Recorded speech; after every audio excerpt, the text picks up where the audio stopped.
Hello everyone, Assalamualaikum. This is Baby Numa Haiba Tasnim and welcome to my another video.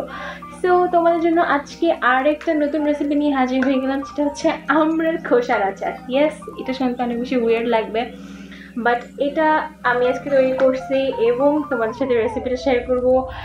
Trust me, আমড়ার আচারের থেকেও এটা বেশি মজা। So আর কথা না বলি, চলে যাই মূল ভিডিওতে যাওয়ার আগে বলে দিই, যারা এখন আমার ইউটিউব চ্যানেল সাবস্ক্রাইব করো নাই, কী করতেছো, তারা আগে ইউটিউব চ্যানেল সাবস্ক্রাইব করে দাও অ্যান্ড পাঁচ টাকা বেল আইকনটা চেক করে অল নোটিফিকেশন অন করতে ভুলো না। তো চলে যাই মূল ভিডিওতে। তো এখানে আমরা খোসাটাকে মূলত আমি প্রথমে সেদ্ধ করে নিয়েছি।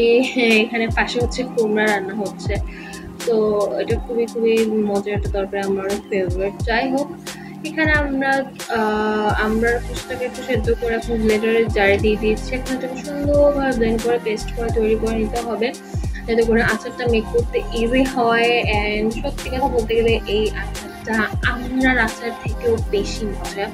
ট্রাস্ট মি, একবার মেক করলে বারবার মেক করতে হবে তোমার। এনিওয়েজ, দেন হচ্ছে এখানে আমরা সরিষার তেলে হচ্ছে 5 ফোড়ন, শুকনা মরিচ, দেন হচ্ছে এখানে আমরা সরিষার যেই কি বলে ইয়েটা বাটাটা বা গুঁড়াও দিতে পারো তোমরা, যেটা তোমাদের আসলে ভালো লাগে, গোটাও অনেকে ইউজ করে। যাই হোক, সেটা দিয়ে দেওয়ার পরে এখানে আমরা দিয়ে দিচ্ছি হচ্ছে আমড়ার যেই ইয়েটা পেস্টটা, সেটা দিয়ে দিচ্ছি। তো এটাকে দিয়ে দিতে হবে, দিয়ে সুন্দরভাবে মিক্স করতে হবে। আসলে এটা সুন্দরভাবে মিক্স করে নেওয়ার জিনিস। দেন এখানে আমরা গুড় ইউজ করব। এখানে তোমরা তোমাদের পছন্দের যে কোনো গুড় ইউজ করতে পারো, খেজুরের গুড়, আখের গুড়, তোমাদের পছন্দ মতো যে কোনো গুড় ইউজ করতে পারো। বাট ট্রাই করবা হচ্ছে আখের গুড়টা দিতে, কারণ ওটার স্মেলটা, ওটার টেস্টে আলাদা। খেজুরের গুঁড়ো দেওয়া যায়, কোনো সমস্যা হবে না। যাই হোক, সুন্দরভাবে এখন থেকে মিক্স করে নিতে হবে। অ্যান্ড এটা আমার অনেক ফেভারিট একটা আচার। এটা আমি আসলে খুব কম টক জাতীয় আচারগুলো খাই, এটা একটু মিষ্টি জাতীয়, আমার অনেক ফেভারিটটা। এটা খুবই আসলে মজা হয়।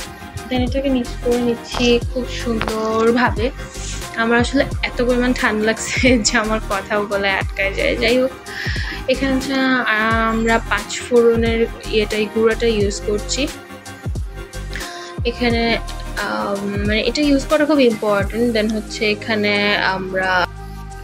এখানে 5 ফোড়নের গুঁড়া আবার দিচ্ছি, মিষ্টি জিরার গুঁড়া এখানে ইউজ করছি। 5 ফোড়নের গুঁড়াটা আবার দেওয়া হচ্ছে মূলত হচ্ছে একটু স্মেলের জন্য, এটা ছাড়া আর কিছুই না। এটাকে দিয়ে সুন্দরভাবে মিক্স করতে হবে। এত নাইস একটা স্মেল আসতেছে। সো এটা রেডি হয়ে গেছে, ডেকোরেশন করে ফেললাম। এখন হচ্ছে এই তো সার্ভ করা হয়ে গেছে। এটা মেক করে অনেক দিন স্টোর করা যাবে, জাস্ট একটা এয়ারটাইট কন্টেইনারে তোমরা এটাকে স্টোর করতে পারবা অনেক দিন পর্যন্ত। কেমন লাগলো ভিডিওটা অবশ্যই কমেন্ট সেকশনে জানিয়ে দিও।